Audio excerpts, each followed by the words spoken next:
some people speak simple English and still sound so natural? It's not about how many words they know, it's about a secret rhythm. Let's find out together. Hey Liam, I once heard there's a secret rhythm to English, but what does that actually mean? It means that English isn't just about the words you say, but how those words connect naturally. Is that why some people can speak really simple English and still sound so natural? Exactly. They focus on the flow of the language instead of trying to pronounce every single word perfectly. Wow, I never really thought about it that way. Why is that flow so important? Because it helps native speakers connect sounds effortlessly and process information way faster. Can you break that down a little more for us? Sure. While learners often memorize individual words, native speakers use blocks of words as a single unit. And that's the exact skill we're going to master in this video. Ah, I see. Is that why native speakers always seem to talk so fast? Absolutely. I always thought they were just rushing through sentences. They're actually speaking at a normal speed, but that natural rhythm makes everything blend together. That makes sense. But why is it that I know exactly what I want to say, but I still can't get it out quickly? Because your brain is trapped in translation mode before you even open your mouth. How can we break that habit? You need to start learning complete phrases instead of isolated words. Can you give us a few examples? Of course. Think of common phrases like, "I don't think so." That makes sense. Or, "I'll let you know." And how does mastering this rhythm help with our listening skills? It trains your brain to recognize entire patterns instead of searching for every single word. So tell me, what exactly is the rhythm of English? It all comes down to stressing the important words and reducing the less important ones. What does that look like in practice? It means native speakers don't put the same energy into every single word. Can you show us an example? Take the sentence, "I want to go to the store." Notice how the words want, go, and store get all the energy, while the others almost disappear. Why are those specific words stressed? Because they carry the core meaning of the sentence.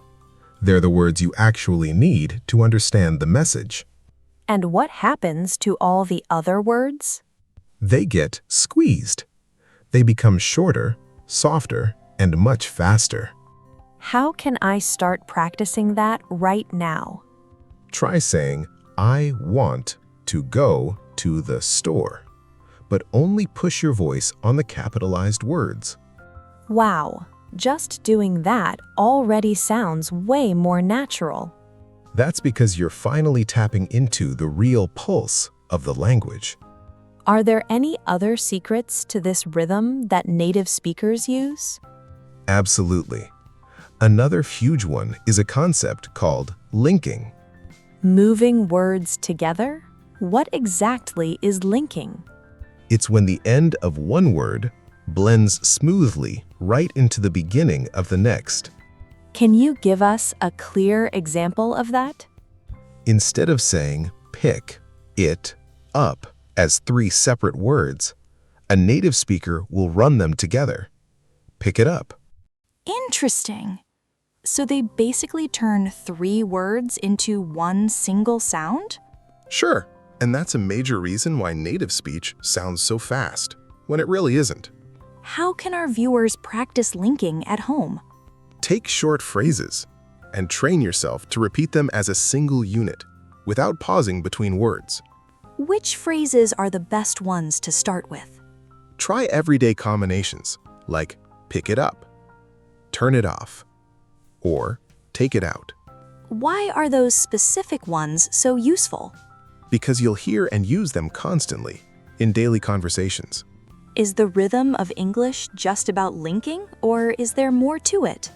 There's more. It also includes what we call reductions. Reductions? What happens there?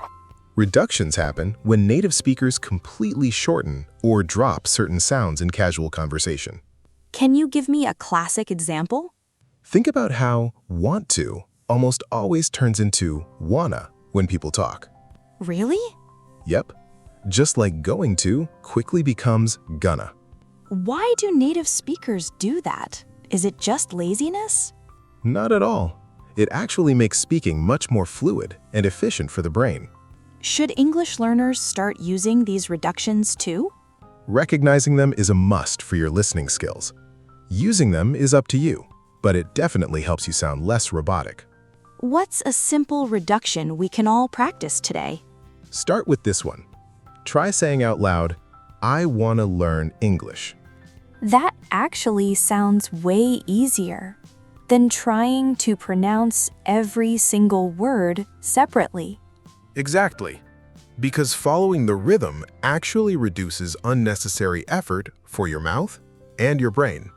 What kind of results can I expect if I practice this rhythm every day? Your listening skills will skyrocket. Why?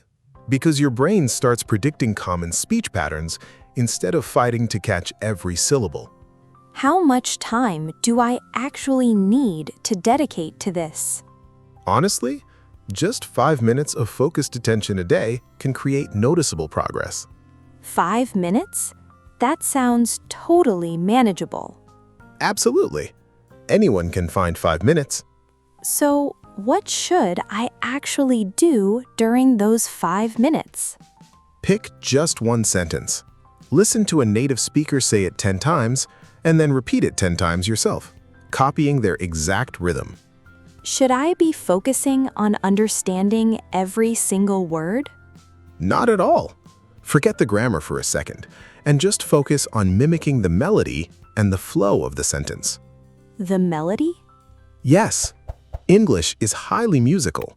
It relies on a distinct pattern of strong and weak sounds. Can you give us another sentence to practice right now? Sure. Try this one. I don't know what to do. Only put your energy on don't, know, and do. Wow, that sounds so much more like real English. Sure, because you're finally riding the natural wave of the language instead of treating every word like it's equally important. Is this why you always say we should practice entire phrases instead of individual words? Precisely. Real-life conversations happen in phrases, not in isolated dictionary definitions. Oh, is that what people call language chunks? Spot on. Chunks are the ultimate building blocks of natural speech. And how do these chunks help me finally stop translating in my head? They allow your brain to connect directly to the meaning of what you want to say, without having to build the sentence word by word from scratch. Ah, is that the big secret behind why native speakers sound so effortless? Exactly. They aren't thinking about grammar rules. They're just pulling from thousands of familiar chunks they use automatically. How can our viewers start building that same ability? Start collecting useful chunks from real conversations you hear in videos or movies, and practice using them over and over. What kind of chunks should we focus on first? Keep it simple. Start with phrases you can immediately use in your own daily life. That makes total sense. Wow, Liam, we covered a lot of ground today. Let's do a quick recap of what we've learned, just to make sure everyone locks this in. Let's do it. First, remember that English communication is all about rhythm, not just grammar. Stop treating every word equally. Second, we have linking. Blending the end of one word into the beginning of the next, like turning pick it up into pick it up. Third, use reductions like wanna and gonna to save energy and sound way less like a robot. And finally, stop translating word by word and start mastering language chunks, those ready-to-use phrases that native speakers use automatically. What final advice would you give to someone who wants to completely transform how they sound in English, starting right now? Don't wait for your English to be perfect before you start using it. Let go of the fear of making grammar mistakes. Embrace the music of the language, and focus entirely on connecting with the person in front of you. I love that. It's all about shifting your mindset from a high-stakes performance to a real human connection. Exactly.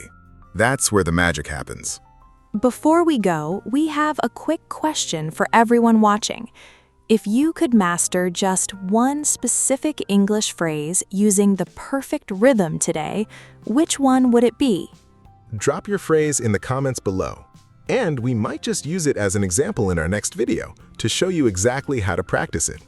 Oh, that's a great idea. Go drop your phrase down there right now.